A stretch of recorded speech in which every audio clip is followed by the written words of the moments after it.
Welcome to We Review Stuff, the podcast where, and this next bit is a twist worthy of the great Shyamalan himself, we review stuff. Every week, we will take a look at two techie things and one wild card, and we have one goal in all of this, and that is to definitively rank all of them to decide what the best thing in the world is. We will not stop until we have determined the best single thing in the world. I am your host, Adam Smith, and today I am joined by the inimitable Anula Vivatoska. Did I come even close? Actually, that was perfect. Oh my goodness, how do you like that? First try! She makes it look easy. The peerless Alex Harash. You also got that correct. And the pretty good Fergus Halliday. For some reason, I expected you to get my name wrong. I don't know why, but that's where I'm at. That's right. It's only spelt Fergus Halliday. It's pronounced Throat Warbler Mandrove.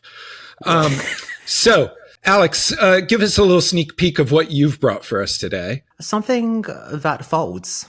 Something that folds. So, a pair of trousers. Excellent. Can't wait to hear about that. Ferg, what have you brought for us today? Give us a little taste. Just a little taste. I don't want to overhype it, but this might be the best appliance I've ever bought in my entire life. Ooh, I'm very excited mercy. to tell you all about it. That's high praise. And Anula, our wild card today, give us just a little peek. No spoilers, but a little peek. I'm bringing something Moorish today. Moorish. Ooh. So we've got a lot to get through this week, lots of exciting stuff. So don't forget to stay with us until the end, where we will place everything we review today in its rightful and unarguable place on our immutable and holy list of all things. So we'll see if anything is able to knock the USB-C on the new iPhone off its perch, or somehow manage to tunnel below the dreadfulness of the Threads tablet app. So, without further ado, let's get going.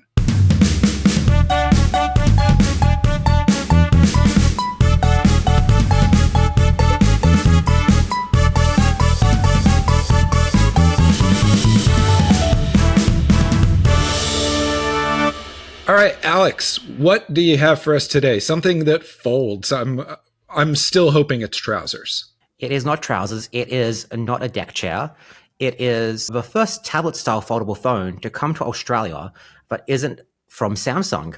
It's Oppo's Find and Free, Samsung's first proper rival in this form factor locally. That's so exciting. It is. Like, my overarching tech philosophy is that competition is good for consumers. Hot take. I'm all about monopolies. That is, of course, why you have a monocle and a top hat. That's right, exactly, and why I'm sitting on an enormous pile of cash. Yeah, so again, like, even if you're not going to buy a phone from a manufacturer like Oppo or Samsung, having them compete, in theory, should result for better devices for everyone. So, like, the cool thing about the Oppo Find and Free is its form factor. So, like, with Samsung's foldable phones, with the Z Fold, the front display is kind of shit. For our listeners who haven't, may not have held a Samsung Fold, what's the aspect ratio like when it's folded? It's very tall and weird. I couldn't tell you the exact aspect ratio off the top of my head. I'd just be making up numbers, but like, it's like tall to weird. Yeah, I've actually been described that way a number of times. It's just like a long, tall screen that's not really useful. And like, if you want to do anything serious, you have to unfold it. And I mean, like, that is in the name. It is the Galaxy Fold. But it kind of, is a pretty big compromise for a $2,600 phone. But meanwhile, the Oppo Find and Free has a fairly conventional smartphone screen on the front. It's 6.3 inch with a like 20:9 aspect ratio. So this is pretty much what you'll get on any Android phone, any iPhone. Then it unfolds. Like you have a 7-point-something inch tablet. Ooh, I like that little animation when you open it. Yeah, that's nice. For people not watching this on TikTok, you've got like a little just like flourish of feathers as they open up. The feathers being a metaphor because the phone is 240 grams, which is pretty light for a foldable. Can we please talk about the elephant in the room, which is Yes, What's the going on with absolute that? I elephant wanna in the know. room. It's for our viewers at home, and by viewers I mean listeners. It's a giant circle that takes up the top third of the phone. It's enormous. I actually dig the look of that. As do I I. kind of hoped that it was an old rotary dialer, but no, it's a camera.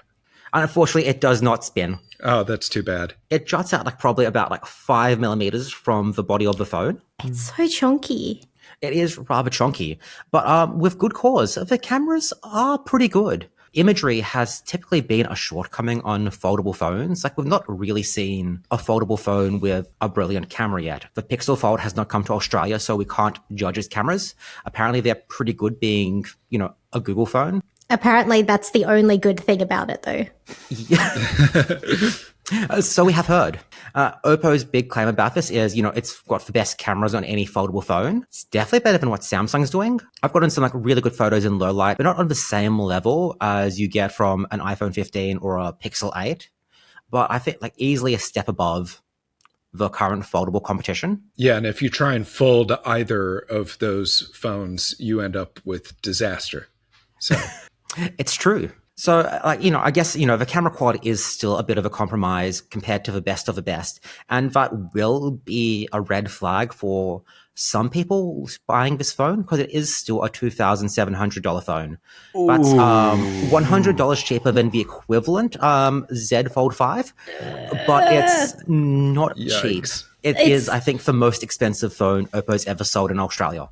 Oh, it's rough. I did not know about that price coming into this. Little do you know that most of that price is actually just to make bump. the camera bump. Yeah. yeah. It's very expensive to make a nice circular camera bump.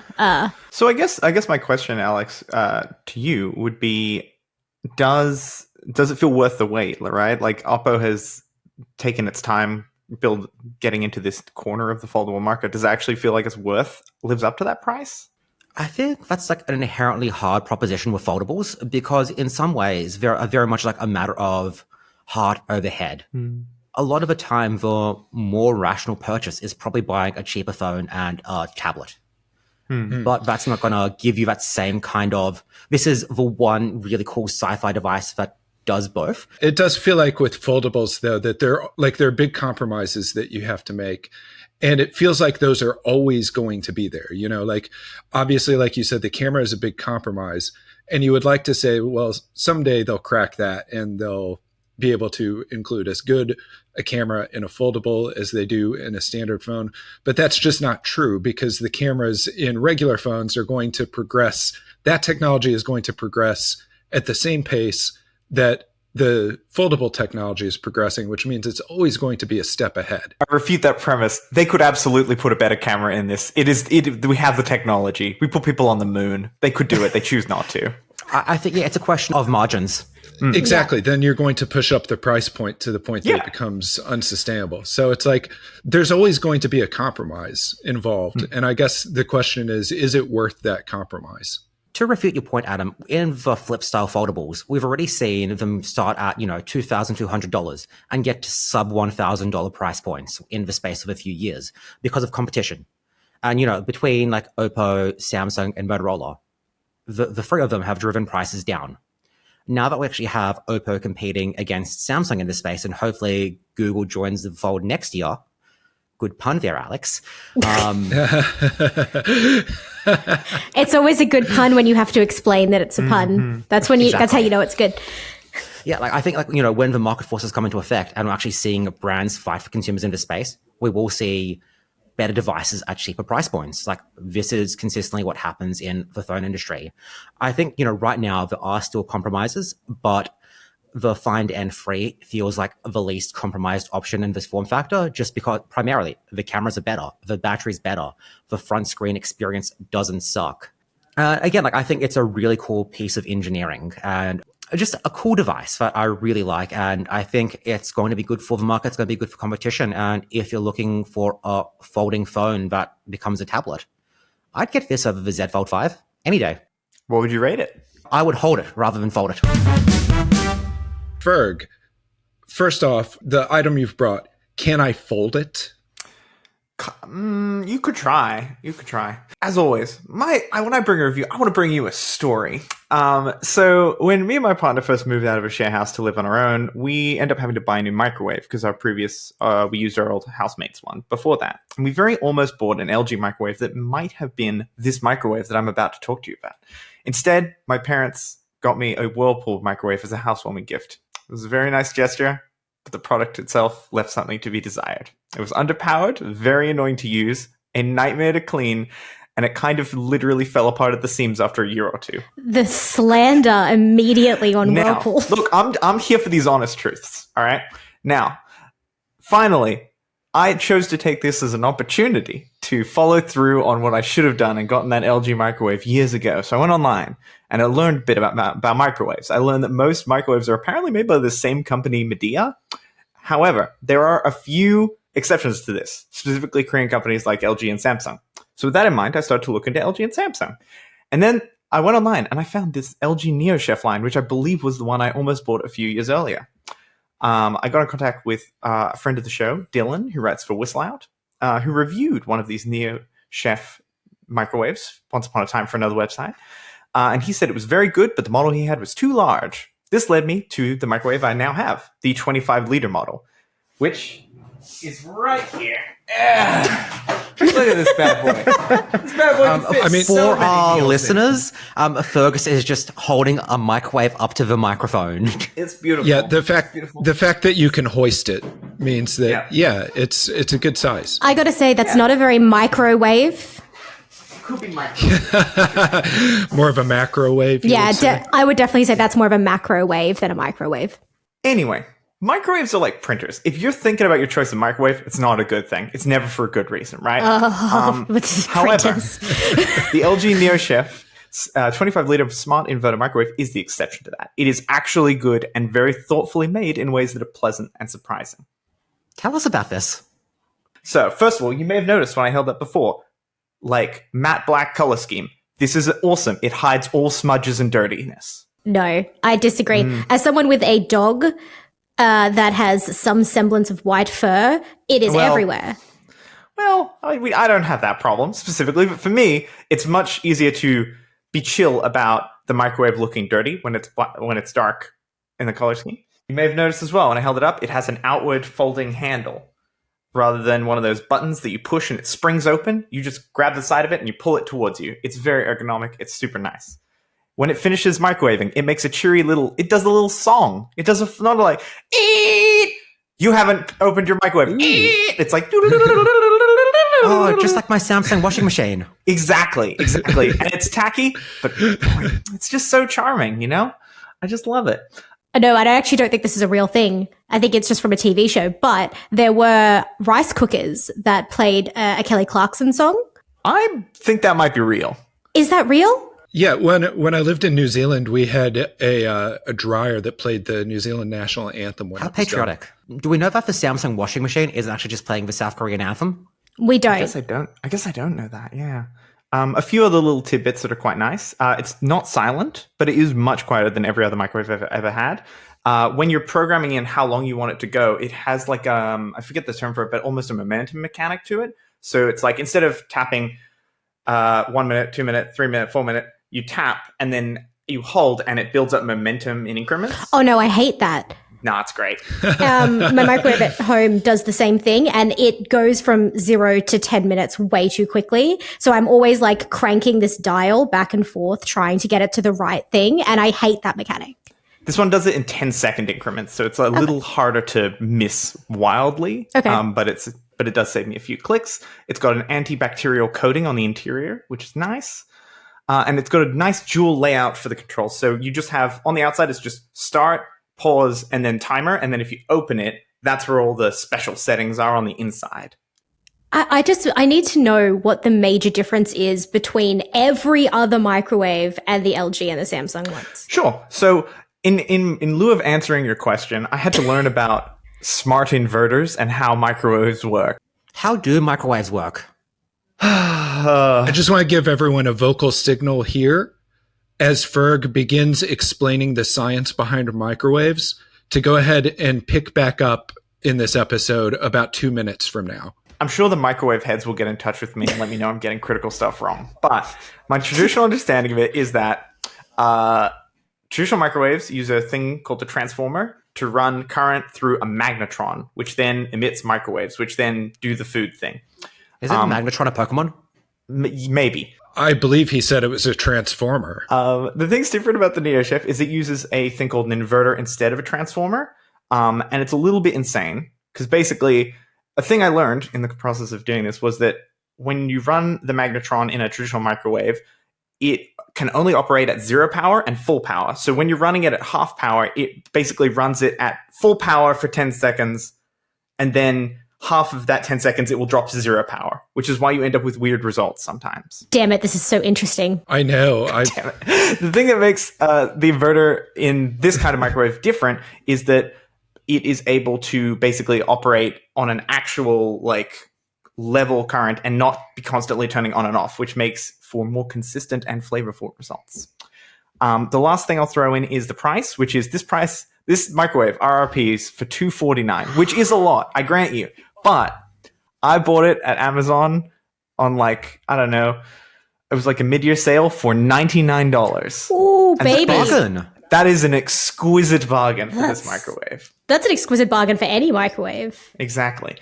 It is easily the best microwave I've ever owned, and I know you could probably find it for pretty cheap. It's not brand new or anything, so I imagine it will go on sale again as we head into the holidays. And it's crazy because with a microwave, you also get a transformer and a Pokemon. So for $99, that is crazy value. That's right. I mean, Yeah. that's a package deal. Ferg, how would you rate this microwave? I would say it smartly inverted my expectations. Well, we are up to our wild card portion of the show. This could be absolutely anything. We have no idea what we're about to get. So over to Anula to blow our socks off. Ultimately, guys, don't you just hate how feeding yourself is just immeasurably annoying? Go on. It's just it's the worst part about being a grown-up adult is having to decide what you're going to eat every single day for every single meal for the rest of your life. But I have a solution for this, and I am bringing it to you in the form of this cookbook by Molly Baz. More is More. It is Molly Baz's brand new cookbook, and this baby is going to be high on the list. I am so excited. I have cooked so many great meals from her. What's her other book called? Cook This Book. Yeah. Cook This Book. Cook This Book is so good. I'm very excited to pick this up as we head into the holiday season. Tell me more about what awaits me, Anula. Okay. More is more about more is more. Yes, hence why this is a very Moorish podcast. So for those of you not familiar with Molly Baz, ultimately Molly Baz was a senior food editor over at Bon Appetit, but she yeeted herself out of there when all of the test kitchen stuff went down. And that has been entirely excellent for her brand because I think that she is so talented. She makes really delicious food and it's super easy, but it looks impressive. More is More, I feel has really solidified her brand as this really fun, interesting food creator. But most importantly, every single one of these recipes is super easy. Yeah, has there ever been a greater lie perpetrated upon the human race than Jamie Oliver's 15-minute meals, right? I was thinking the same thing. Yeah, right? I've cooked a lot of those, and it's 15 minutes. You have done your mise en place before Exactly. you began cooking, right? Because otherwise, this is going to blow out to an hour and a half. Yeah, exactly. But I can say with confidence, nothing from Molly Baz's new book has taken longer than maybe 40 minutes to make, start to finish. So all of these recipes are not only relatively easy and quick to make for people who, don't have the chopping skills of Jamie Oliver, but it's also super accessible. So you know how most recipes are quite specific in, measuring portion sizes and what it is that you need to put into it. Stay with me here. I know that that's the point of recipes, but this, but I actually really like the approach that Molly has taken here because a lot of the recipes will kind of say things like, just use assorted crunchy vegetables that you like for this salad and like give suggestions, but rather than being like, yeah, you need to use like 4 stalks of celery and like 2 carrots. It's like, here's some things that I would use. Just pick some things that you would like. And I think that that makes it a lot easier to riff off what it is that's there and also cater things to what works for your household, what works for your budget, and what works across the board. Give us a recipe, like a dish that you feel is a good sort of representative dish for this book. Well, for this week, we meal prepped one of the salads. I will have to double check what it's called, but it's ultimately a chicken salad with a whole bunch of crunchy veggies, a peanutty, coconutty dressing. But the best part of it is you make this like crunch that goes on top. So you use like egg whites, nuts, seeds, and like some other assorted like flavor enhancers, and bake it. And then you crush that up and put it on top of the salad. And this is the most delicious thing I think I've eaten in a long time. I'm so excited to buy this cook. Oh, you man. need to buy it. It's so good. Very good. She also has a cashew pepper where she like just pours in an entire bottle of red wine. Yeah. Ooh. Like the premise of this book is more, and it is entirely lives up to that premise. Everything is just that little bit more luscious than what you would do if you were to be left to your own devices. And it just amps up flavors. It amps up everything, just that little bit extra without really adding much more effort into the process. I could not recommend this book higher than I already do. Is there like a structure or theme to the way the recipes are sort of grouped? I remember in Cook This Book, ? Yep. They were all like sort of food groups. There was like a legume section, there was like a chicken section and stuff like that, or how? Yeah, so this one's a little bit more, I think, like a riffy. She has like a section just on sandwiches. Tell me more. Oh, yes. Please send those recipes to Fergus. Why do you think I want this book? He's like, I'm eating peanut butter and cheese over here. Help me. Look, I want to say for the record that I've had listener feedback about those sandwiches that has been broadly supportive. I have not received any hate mail or, offers of help for some dire situation I'm apparently in. Yet. Yes. The If you'd podcast like is to young. change that. You know where to find us. It's in the show notes. But yeah, so the structure of the book kind of goes like salads, carbs, surf and turf, chicken, veg, sandos, and then breakfast and sweets. I love that. Yeah, That's great. it's That's really complimentary. It is. I think it's great. The one issue that I do have with this book is that the first 39 pages of the book, there are no recipes. Oh, It's 39 pages of setup, which I don't care for. Quite frankly, Well, you've got to have that story and original content in there for Google to rank you nowadays, yeah, that's right. In print. That's right. SEO is incredibly important for a physical book, of course. How else will I find it in my library at home? Exactly. But yeah, the first 39 pages are pretty much like talking about like how to set up your kitchen and what she has in her fridge at any given point. And don't get me wrong, the illustrations in it are adorable. She's done a really interesting job in representing everything visually. So for example, what she has in her fridge is a pie chart. So you can see that like there's a big chunk of like carbs and there's like a big glug of olive oil. And there's just like a little bit of pepperoni, but in brackets she says like not enough. And I think it's really cute, but when the book is called More is More and you're using 39 pages to not show me more recipes, I cannot get behind. I think that's useful content, like especially for people who aren't as seasoned cooks. For some reason, she burns 15 pages on transformers versus inverters and microwaves. I feel like this complements Ferg's item today really, really It well. does. I think we could form some sort of, culinary adjacent alliance between us. That's what I think. Anula, ultimately, how would you rate this book? Oh, I would rate it tasty. Okay, so now it comes to the time in our show where we put today's items in their rightful place on the list. Just a reminder, this is the definitive ranking of all things. By the time this podcast is reached its logical conclusion, we will have reviewed and rated everything that there is to rate, which will be sometime around the heat death of the universe. Can't wait to review that. That might be worse than the Threads tablet app. I think it's the only thing that's going to edge out the Threads tablet app. By way of reminder, the Threads tablet app is currently sitting at the very bottom of the list, and at the top of the list is the iPhone 15 USB-C. So let's start with Foldy Boy. Alex, where are we feeling this belongs on the list? I think for Find and Free is definitely better than a $2.50 barbecue cheeseburger from Hungry Jack's. I'd probably put it between Marvel Snap and Meta AI stickers. I wouldn't be opposed.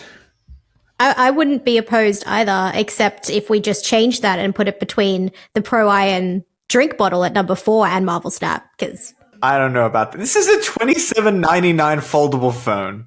it's better than Marvel Snap. Sorry, $26.99. Sorry. Okay, I want to throw a spanner in the works here. All right. I want to throw a spanner in the works and ask this. If you were to deep fry that phone whole, right, would you be able to consume it without removing any of its outer casing? Softshell crab is not part of this conversation. It's too far down the list to even be a part of this. I'm just asking the questions that the people are asking, Anula. You could ask the same question about the Pro Iron drink bottle. Can we deep fry the Pro Iron drink bottle? No, we can't, but it's still higher than softshell crab. I'm sorry, Adam. Yeah, well, much to my chagrin. Anula made a very good argument for the Pro Iron drink bottle. She owned that spot, I say. Thank you, Ferg. I don't know if I feel that putting this Marvel Snap may have its downsides. It may have enslaved half of the staff at this website, I guess. But it is still, I would say, one of the best card games and most fresh card games in a genre that is kind of saturated. And yeah, I think that's, and it's free. It's free to play. You're all fools for paying money for it. I haven't spent a cent on this game. It's great. Yeah, no, like I am very happy with putting the Find and Free in 6th place between Marvel Snap and the Meta AI stickers. Look, I'm happy to go with the consensus, and the only misstep we've made thus far is that softshell crab isn't number 1. It can only move up. Okay, it can actually only move down. That's like kind of a function of the list. Anyway, moving on. So this microwave, Ferg, is it better than a foldable phone? Yes, I would absolutely say yes. I use this microwave basically every day. It has improved my life in very significant ways. I feel strongly about putting it below the Pro Iron drink bottle, but above Marvel Snap. Look, it does seem like a very good microwave. And I will say the thrift factor of picking it up on sale. Yeah, you cannot discount that. But then do we have to actually be very specific here and say you are reviewing like the microwave, like when it's bought at $99? Like, would you? If it gets me the spot, sure. I think that's unnecessary. I think $250 for like even the regular retail price. I think $250 for a good microwave is fine. Again, like, you made a compelling argument for it, Ferg. Thank you. It is reasonable. And you actually you brought it into the shot. That took some effort. I have to back you on this. I think you're right. I think as long as it's below the drink bottle, I am happy. Drink bottle, that improves your life several times a day, every day. Yeah. Right? That sounds like, remember, microwave, I only really use it once a day. Yeah. So I can see. To melt the cheese on your cheese and exactly. peanut butter toasty. Exactly. And we get again, it does come with a Pokemon and a Transformer. Bargain. That's right. So it's a bundle deal, and I totally agree. $250 is it's a reasonable price for a microwave of that caliber. I think this is the most positive I've ever been about an LG product. All right, excellent. I am very eager to see if this cookbook can finally dethrone the USB-C on the iPhone 15. I will say I like plugging things into phones, but I have to eat. Yeah, I'm going. Right. I am going hard on this one, and I'm going straight for number 1. Yeah, I knew this was coming. It is like, apart from the lack of 39 extra recipes from the nonsense at the front, this book has brought nothing but joy and satisfaction into my life, and I believe that it would do the same for anyone making recipes from it. And you've gone about this the right way, right? Like Brody came for the king and he missed, you know, because he tried to pull some chicanery with his Nintendo Switch and sneak it in there. Because you have followed protocol, I will fully support this taking its rightful place as number one. I also think Anula has done some clever diplomacy throughout this voting process here, making except when it comes to allies. friggin' soft shell crab. I think you might be alone on that one. This. My integrity is worth more to me, so I still say that this belongs at number one. Thank you, and thank you, Ferg, for noting my diplomacy and my political movements. I did say very openly in episode 2 that I am playing the political game here, and that is why my picks, they get up high, they get where I want them to be. But ultimately, I believe that More is More, the new Molly Bowers cookbook, is far more accessible than the iPhone 15 for everyone. How much does it cost? I think like $39 on Amazon. Yeah, correct. We'll put in an affiliate link. We will put a link in the show notes. We may or may not make money off it if you We decide. will make money off of it. We may or may not. Depends on whether you buy. But yes, I believe that this is not only more accessible, but it's also probably more useful. And it's also just more. Yes, it is. More is more. It is more is more is more is more. I think that's a compelling argument, and I am too sleepy to argue for the iPhone 15's USB-C port. So, Oh my God. Well, Is it happening? I will say, maybe. So I will say my stance on this is I would like something to knock the iPhone 15's USB-C port off the top spot. I don't feel amazing about this going above the Playdate and Switch. That's where I'm at with it. Okay, we felt betrayed, and we punished the Nintendo Switch for Brody's transgression. No, that's not what this vote is about. I know.